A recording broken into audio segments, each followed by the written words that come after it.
from the same scripture for the last year, probably 5 or 6 times, maybe more. Genesis chapter 1, verse 1 says what? In the beginning, God created the heavens and the earth. We're going to talk about creation tonight, and how we're going to talk about it is how to be able to explain to somebody who doesn't believe in a God the argument that creation has to have design to be creation. If creation has design, then it must have a designer. We don't just have something magically appear. It's never happened before. There's nothing anywhere at any time in history that man can point to and say, this just happened. It didn't, it had no background or anything, nothing, it just magically appeared. Bang. Nowhere will you ever see that. That's right. The magic shows pull rabbits out of hats, but it's trickery and deceit. Nothing doesn't produce something. Amen? Can't. So one of the laws of thought used in the field of logic is the law of rationality. How many consider themselves to be rational persons? What does that mean? Rational means that this law states that a person should accept as true only those conclusions which there is ample evidence to prove what you're saying, or what somebody's saying. So if I were to say I have a Bible on the pulpit, can any of you see my Bible? No. How do you know there's a Bible there? Because I said it doesn't make it true. There has to be evidence. There it is. Now, do I have a Bible on the pulpit? Yes. Did you just see me put it there? Right, there's evidence, right? So rationally, we understand that something has to have evidence to be rational. Does that make sense? Okay? This makes good sense because a person who accepts conclusions for which there is no evidence or inadequate evidence would be then called irrational. And this is important because you will talk with people who, despite the evidence that proves to them that there is a God, that there is design, that there is creation, despite the evidence, they will still look at you in the face and say, I still don't believe. And that then puts them in a category of being irrational. And irrational people, friend, can be very irrational. Meaning that they may do something that is irrational to you, based upon their preconceived ideas. In discussing the case for God's existence, theists, or people who believe in God, use logic, clear reasoning, and factual data to present arguments that are adequate to justify the conclusion that God actually does exist. The evidence used to prove our position concerning God's existence takes many forms. The different arguments presented by theists all combined make an extremely strong, irrefutable case for God's existence. Taken as a whole, the evidence is adequate to justify to a rational person the conclusion that God does exist. So tonight we're going to talk about one of the other arguments for understanding that there is a God. Remember, we're taking a bunch of different evidences. Tonight we're going to take another piece of the evidence. To prove the existence of God, theists often use what is known as the, and don't worry about the word, it's called teleological argument. Teleology is a word that refers to purpose or design. In other words, we're going to talk tonight about design. Now, there are, how many have a phone? Have you got a phone? You all got a phone. Good. Do you know that somebody designed your phone? Do you know that the programs that are on your phone that allow you to watch YouTube, read Facebook, how many are on Facebook today? That's a program that is designed for your phone so that you can use it. Okay? So teleology simply refers to the purpose or design is what we're going to talk about. Thus, this approach suggests that where there is a design, there must be a designer. I'm going to say that a few times so you catch that, right? If there is design, there has to be what? A designer. In logical form, the argument can be presented this way. If the universe shows evidence of design, catch this for a second. We're talking about the universe now. We're going to start at the universe and we're going to bring it down. We're going to have some pictures up here in just a second. Tim's going to bring them up in just a minute. But if the universe shows evidence of design, then it must have a designer. That's the first part of the argument. The second part is the universe shows evidence of design. Third part is, thus, the universe must have a designer. So if it does show, therefore it must have. Does that make sense? This correct form of logical reasoning and the implications that flow from it have not escaped the attentions of those who do not believe in God. Even unbelievers understand that a poem has to have a poet. A law has to have a lawgiver. A painting has to have what? A painter. A design has to have a designer. However, even though many believers admit that design demands a designer, they deny that there is any design in nature sufficient to establish the existence of a great designer. Now, remember, we're talking about people who are either rational or irrational. The disagreement between the person who believes in God and the person who does not has nothing whatsoever to do with whether design demands a designer. Rather, the point of contention is whether or not there is design in nature adequate enough to prove the conclusion that a designer does exist. So they have to say, does nature show us, does the universe show us enough design that there has to be a designer? Do they show enough design? And this is where our argument comes into play. Let's look at the universe. I want to throw up our first slide there. I'm going to shut this down here. Because they're giving me a number of that. Isn't that a pretty picture? Could be a little clearer. Not too bad. There. Look at that. Isn't that beautiful?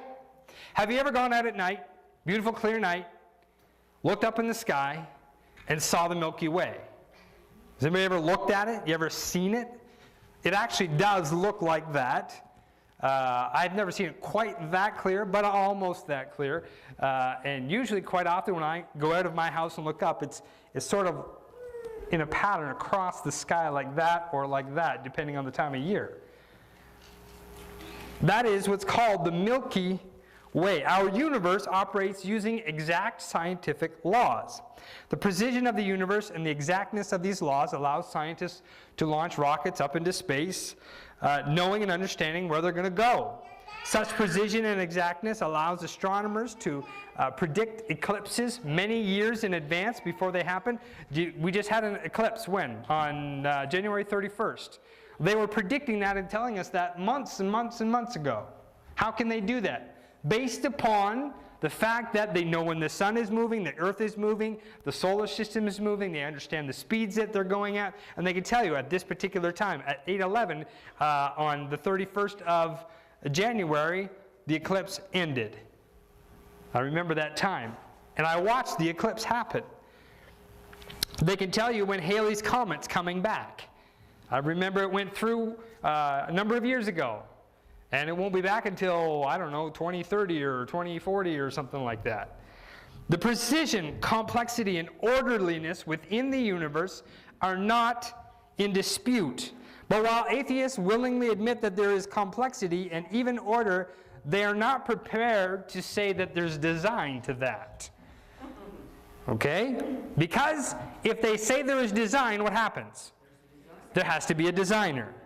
So is there evidence of design? The atheist claims that no such evidence exists. The theist, however, says that there is evidence of design and offers the following information. Listen to this information I'm going to tell you.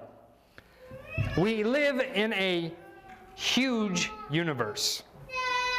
Its outer limits have not been yet measured, but it is estimated as much as 93 billion light years in diameter. If you could bring up that other slide showing the 100.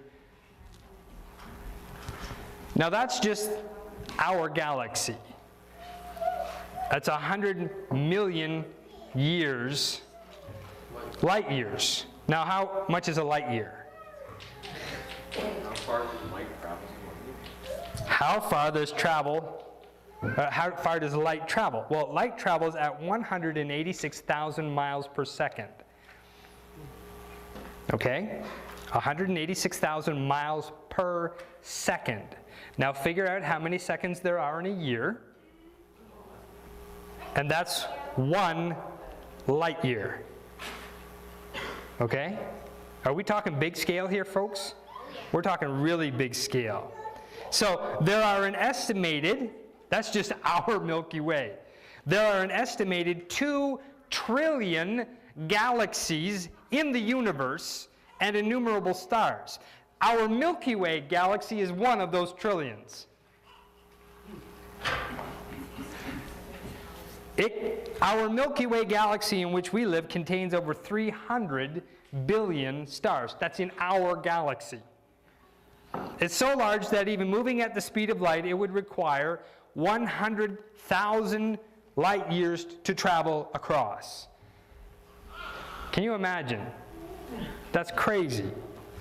If we drew a map of the Milky Way galaxy where we live and represented the Earth and the Sun as 2 dots 1 inch apart, thus a scale of 1 inch equals 93 million miles, because our Earth is 93 million miles from the Sun, the distance between the Earth and the Sun, we would need a map at least 4 miles wide to locate our nearest star.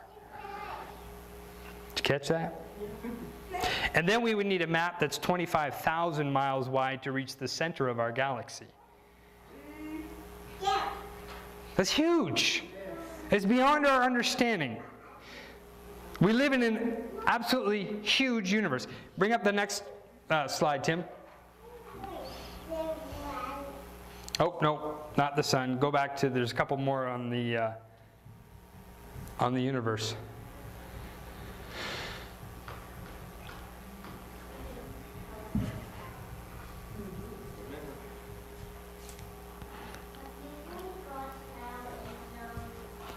So, here's the Milky Way, there's the sun. Now, you remember how big we are compared to the sun. We're really tiny compared to the sun. Well, if that were the sun, we're even way smaller than that. Look how big it is. Orion, or Orion as it should be said, shows us a star right there in the Milky Way. And it's so far away from us that we don't even understand how far it is, hardly. We live in a huge, huge, huge universe. While the size of it is impressive, its design is even more impressive. The temperature inside the sun, you can bring up the sun one, is estimated to be over 20 million degrees Celsius. The Earth, however, is located at exactly the correct distance from the sun to receive the proper amount of heat and radiation to sustain the life that we have here. If the Earth were moved just 10% closer to the sun, about 10 million miles, far too much heat and radiation would be absorbed. If the Earth were moved 10% away, or 10 million miles away, too little heat would be available and we'd all freeze to death. So we're going to burn up or we're going to freeze. But we're actually just in the right spot where it's just right. If the Earth were moved either situation would spell doom for the Earth. The Earth is rotating on an axis at 1,000 miles an hour at the equator, and simultaneously moving around the sun at 70,000 miles per hour, approximately 19 miles per second. While the sun and its solar system are whirling around that big Milky Way we showed at 600,000 miles per hour in an orbit so large it has been estimated that it would take over 220 million years just to complete one single orbit. It's never happened, because when God created it, wasn't that long ago. Interesting Interestingly, however, as the Earth moves in its orbit around the Sun, it departs from a straight line only by 1/9 of an inch every 18 miles. If it departed by 1/8 of an inch, we would come so near to the Sun that we would be incinerated. If we departed 1/10 of an inch, we would find ourselves so far from the Sun that we would freeze to death. The Earth is about 240,000 miles from the Moon. If the Moon were a little closer, its effect on the Earth's tides would change dramatically to the point that it would cause devastation upon the Earth. What would happen if the rotation rate of the Earth were cut in half or doubled? If it were halved, the seasons would be doubled in length, which would cause such harsh heat and cold over much of the Earth that it would be difficult, if not impossible, to grow food enough to feed our population. If the rotation rate were doubled, the length of each season would be halved, causing the same kind of potential food shortage. The Earth is tilted on its axis at 23.5 degrees. If that tilt were reduced to 0, much of the Earth's water would accumulate around the two poles, leaving vast deserts in their place. If the atmosphere surrounding the Earth were much thinner, meteorites would strike our planet with greater force and frequency, causing worldwide devastation. Think about this. I'm giving you all this information, but yet there's no design. Does that make sense? How can you have such intricately timed, perfectly sped up, slowed down, perfectly designed? How can you have that kind of design and yet not have a designer? You have to have a designer. The oceans provide a huge reservoir of moisture that is constantly evaporating, condensing, thus falling upon the land as refreshing rain. It's a well-known fact that water heats and cools at a much slower rate than a solid landmass, which explains why desert regions can be blistering hot in the daytime and freezing cold at night. You can go out in the Sahara Desert. It can be 20 degrees in the daytime, but if you stay around for the nighttime, it goes down to 0 or whatever it is. It's cold. Maybe not quite 0, but it gets really cold. Temperature extremes would be much more unpredictable if our oceans were not the size that they were. In addition, human and animals inhale and exhale carbon dioxide and oxygen. Isn't it interesting that all the plants on the earth produce oxygen? And all the animals on the earth produce carbon dioxide. And they feed off each other. The plants absorb our carbon dioxide, we absorb their oxygen. And it keeps going back and forth and back and forth. The water cycle keeps going up and down, up and down, up and down. How much rain are we going to get in the spring? Well, that depends on how much snow we get in the wintertime. Why is that? Because there's a water cycle. All of that works in a perfect unison with itself because it's what? Designed. Can you be expected to think that it all just happened by accident? How can you say that happened by accident? It doesn't make any sense. Let me give you the design of the human body.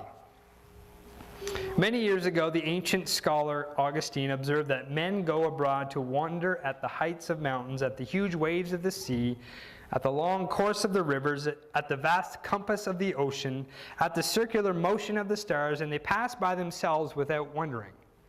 In other words, we can look at all the stuff we just talked about. We can go and say, hey, wow, can you see all this, how this is designed and how this is made? And look at the universe and look at the stars and look at the mountains and look at the majesty of the rivers and look at the trees and look at how the water cycle works and look at all this wonderful stuff. And we can look at it all, but if we just turn and look at ourselves for a second, how intricately are we designed? Are we made? According to those who do not believe in God, the human body is the result of a set of lucky circumstances set in motion by those mythical parents, Father Time and Mother Nature. I hate the word Mother Nature. It drives me nuts. Because there's no such thing. God created it. There is no such thing as Mother Nature. That is a form of idolatry that has been passed down to us from a long, long time ago. There is no such thing as Mother Nature, friend. God created it. God designed it. There is no such thing as Father Time. God created time. He's at the beginning and He's at the end. He created it. He's outside of it and in it. Yet this suggestion does not fit the actual facts of the case. Can a person reasonably be expected to conclude that the masterpiece of the human body with its ingenious systems and amazing design is a result of blind chance operating over millions of years in nature, as nature and atheism's ideology suggests? Or would it be more reasonable to suggest that the human body is the result of a designer? Let's look at the human body. We have a human body up there. What would I bring up? Oh, I did the cell. Okay. The human body may be considered at 4 different levels. First, there are cells, representing the smallest unit of life. You got that one up there? No. Our cells join together to create different parts of our bodies. Muscles, nerve tissue. There are certain cells that have specific functions. Reproductive cells. Third, there are organs like our heart, our liver, our spleen, or whatever, all the rest that's in there, kidneys. And they, again, work together in harmony. Fourth, there are systems like our reproductive systems, our circulatory systems, etc. All of these are made up of cells. While we will not have the space to examine each of what we're going to talk about, I'm not going to talk about all the different muscles and groups and all that. We're going to look briefly at the human body and its cells and understanding some of the cell structure. The human body is composed of over 250 different kinds of cells. Red blood cells, white blood cells, nerve cells, reproductive cells, all kinds. Totaling approximately 100 trillion cells in the average adult. Matter of fact, you are losing so many cells right now even as you sit here, and you're also producing cells to replace those ones that you're losing. Just your exhaling is getting rid of cells. Scratch your chin, you've just gotten rid of cells. These cells come in all different types of sizes and shapes and perform different tasks. For example, certain cells like the male sperm cell are so small, they are 0.05 millimeters long, that 20,000 of them would fit inside the capital O on a standard typewriter. 20,000. That's how small those cells are. Some cells placed end to end would make only 1 inch if 6,000 of them were assembled together. Yet all the cells of the human body, if set end to end, would encircle the earth over 200 times. Even the largest cell of the human body, the female ovum, is unbelievably small, being only 0.01 of an inch in diameter. Cells have 3 major parts. I know this is science, I understand that. Well, guess what? Let's look at who we are so we can understand design. Cells have 3 major parts. First, each cell has a cell membrane that surrounds it. Secondly, inside the cell is a 3-dimensional cytoplasm, a watery substance containing specialized organelles. Organelles are all those little things that are inside that you can see. Third, inside the cytoplasm is the nucleus that contains most of the genetic material and serves as the control center of the cell. You can see the nucleus is in the center there. That's the center of the cell. That's the brainchild of the cell. That's where everything comes from. The cell membrane is approximately 0.06 to 0.08 of a micrometer thick. It allows selective transport into and out of the cell. It doesn't just randomly happen. It's designed to work. Inside the cytoplasm, there are many different chemical reactions occurring at any one time. Each cell having the following biochemical capabilities. They can communicate, they can get rid of waste, they have nutrition, they have repair, and they have reproduction. Also in the cytoplasm, there are organelles, all those little things, such as the mitochondria. And sometimes there are over 1,000 of those in each cell. And they provide the cell with its energy.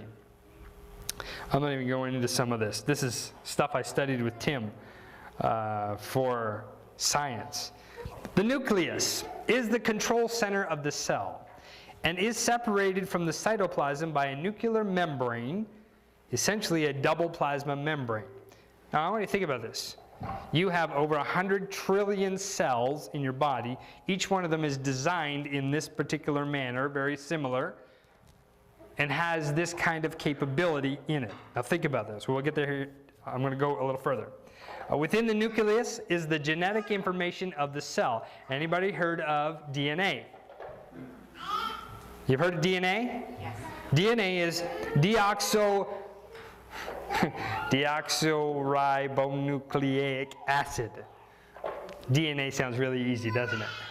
DNA, there it is a supermodel that carries the coded information needed to produce all of the components of the cell. If the DNA from a single human body cell were removed from the nucleus and unraveled, it is found in the cell in a spiral position like this. It would be approximately 6 feet long and would contain approximately 6 billion nucleotides. It has been estimated that if all the DNA in an adult human were placed end to end, they would reach to the sun and back, which is 186 million miles. They would reach the sun and back 400 times. If we took all of the DNA in one human adult, put it all together, end to end to end to end, all the information, it would reach to the sun and back 400 times. That's crazy. But yet it's all inside of that little tiny thing. And your body's made up of 100 trillion of them. It should also be noted that the DNA molecule does something that we as humans have only begun to understand. It stores coded information in a chemical format and then uses enzymes and RNA molecules to decode and utilize the information. In other words, there's a complex computer system working inside of your body in every single one of the cells that you are created out of. Every single one of them. If the information were written in English, the DNA in a single one, just one, the DNA in a single human cell, one cell, you can't even see it, but if we could take all the information out of it, it would fill a 300-volume set of encyclopedias of approximately 2,000 pages each. That's in one cell, friend. You have 100 trillion of them. Are you intricately made? How is it that something can start from one ovum, which is so small you can't see it, and one sperm, which is vastly smaller, and produce that little child there who's going to grow up to be as big as you and I? How is that possible without design?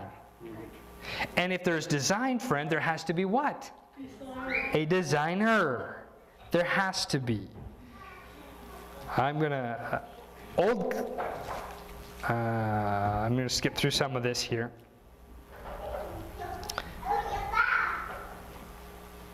The complexity of the DNA molecule, along with the staggering amount of chemically coded information it contains, proves that this supermolecule simply could not have happened by blind chance.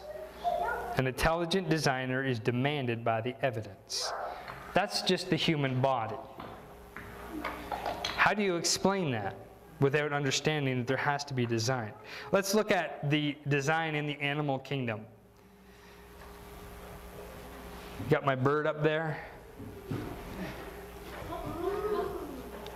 Anybody ever had your temperature taken with a thermometer? Yeah. Anybody? Yeah. You got a thermometer at home? Kids are sick, you put it in their tongue or underneath their arm. If they're really small, you stick it somewhere else. Ear. Nowadays they use the ear or the forehead, thankfully. Sometimes we hold it underneath our tongue for 60 seconds. But there is an Australian bird called the Mallee fowl that has a built-in thermometer which is far more accurate than the ones we use to take our temperature. When the time comes for the female Mallee fowl to lay her eggs, the male bird digs a pit in the ground and piles a large mound of sticks and leaves in the pit. He covers this pile with sand, sometimes making it as tall as 4 feet, about this high. With the sand on top, the leaves and the sticks underneath begin to rot, which produces heat. The male makes a hole in the top of the mound, where the female then lays a single egg. About a week later, he will make another hole and she will lay another egg. This process goes on until there are about 18 eggs in the nest. Several times a day, the male pokes his beak into the mound. He then sticks out his tongue, which is such a good thermometer that it can measure a temperature change of 1/10 of a degree. If the mound is too hot, he removes some of the sand. If it's too cool, he adds more sand. After about 7 weeks of incubation, the babies hatch. How does a Mallee fowl know the exact temperature to keep its eggs? It's designed. To within 1/10 of a degree. How? How does he know? He's got a head the size of... He's pre-programmed. my fist, barely. His brain's the size of a coconut or a walnut. How does he know how to do that? How does he have the ability to produce such a thing like a thermometer in its tongue? Just random chance? The Big Bang? Design. In that bird is the same kind of cells that are inside of us, except they're bird cells, with the same kind of idea, DNA, which do the exact same thing in that they produce a bird looking like that. A design demands what? A designer. Let's look at one more creature here. The Boreal Beetle is another creature that shows incredible design. It has a pulse defense mechanism that works as follows. And I will just say that I think they've even studied how it works to use it possibly with injection systems. Because it's so intricately made, it's perfect. 2 chemicals, hydrogen peroxide and hydroquinones, or however you say that, quinones, are produced in glands and then are stored in a large reservoir housed within the beetle's abdomen. When the animal is the insect is threatened, muscles surrounding the reservoir contract, pushing the chemicals through a valve into a heart-shaped reaction chamber lined with cells that secrete peroxidases and catalases, whatever those are. These enzymes quickly break down the hydrogen peroxide and catalyze the other stuff and make it into an irritant property. This chemical reaction results in a release of free oxygen and heat. The beetle ejects the spray out of a revolvable turret at 212 degrees Fahrenheit. Do you know how hot that is? Oven hot. That's what you cook your stuff at. But this little creature here has the ability to take a bunch of chemicals in its body, produce them, first of all. That's amazing. Secondly is store them in separate tanks. Thirdly is that when he's threatened, he goes, okay, time to mix the two together. Into a container, and then all of a sudden he's got an ejection system that sprays it out at a degree of 212 degrees Fahrenheit. Superheats it and Like, hello? It doesn't make any sense. It does it at, and listen to the speed. Okay, it's 212 degrees Fahrenheit. It does it at 500 pulses per second. 1, 500 pulses. 2, 500 pulses. And it's producing this stuff, and it's shooting it. Can you imagine trying to explain all of this intricate design by chance evolutionary process? How does that make sense? You see, the problem with evolution is that they're trying to find the missing link. Well, the problem with finding the missing link is that you have to find one for every creature, every living thing, everyone, the billions that there are. You have to find one for, and you can't because there are none, because God created it. It's design. If it's designed, it has to have a designer. Only people who have difficulty, and I'm just about done here, I want to show you one little video clip. Only people who have difficulty understanding the implications of design are those, the only people, are those who have refused to acknowledge God or to have God in their knowledge. Well, I don't want to acknowledge a God. Okay, you don't have to. That's your choice. But the evidence shows you design. And if the evidence shows you design, then there has to be a designer. If there is a designer, there's a God. And if there's a God, guess what, friend? That means you're now held accountable. Such people say that there is no designer, but their arguments are not convincing. One does not get a poem without a poet, a law without a lawgiver, a painting without a painter, or a musical score without a composer. And just as surely, one does not get purposeful design without a designer. Our universe, right down to who we are, down to all the different creatures that God has created, to how it all works and functions in perfect order. God has to what? Exist. He has to exist. I want to show you one more little clip. It's about 2.5 minutes long. Kids might like this if they want to watch it. It is and you can look these up on YouTube. There's all kinds of different ones. I looked up one on a particular moth. It's absolutely mind-blowing to see how a creature can go from one particular state into a totally different state, not even resembling itself in any form, shape, or matter, and then say that it just happened by chance. That doesn't make sense. It has to have design. You got that up, Tim? This is a monarch butterfly.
How do you take a creature from a little egg, it grows into a caterpillar, which eats leaves, doesn't have wings, doesn't fly, walks around, chews on leaves when it decides it's the right time.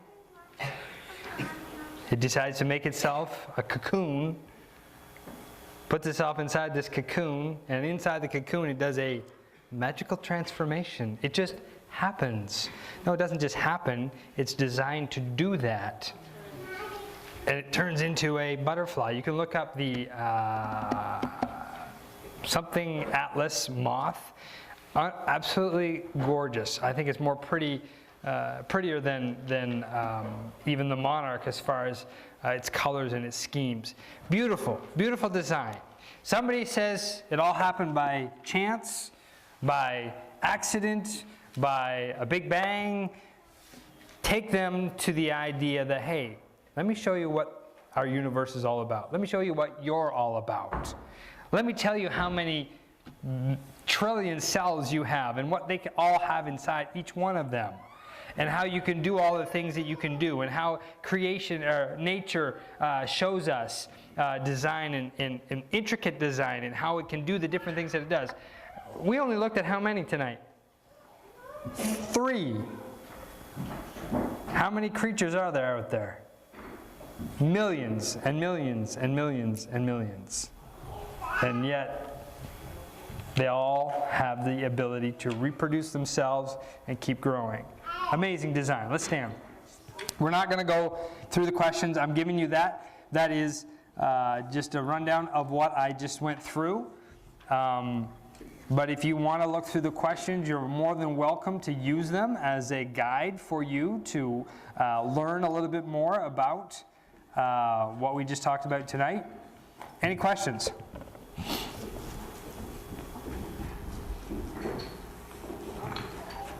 Any comments?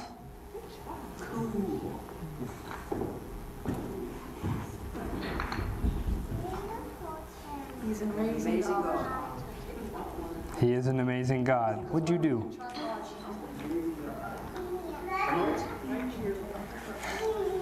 I need prayer tonight.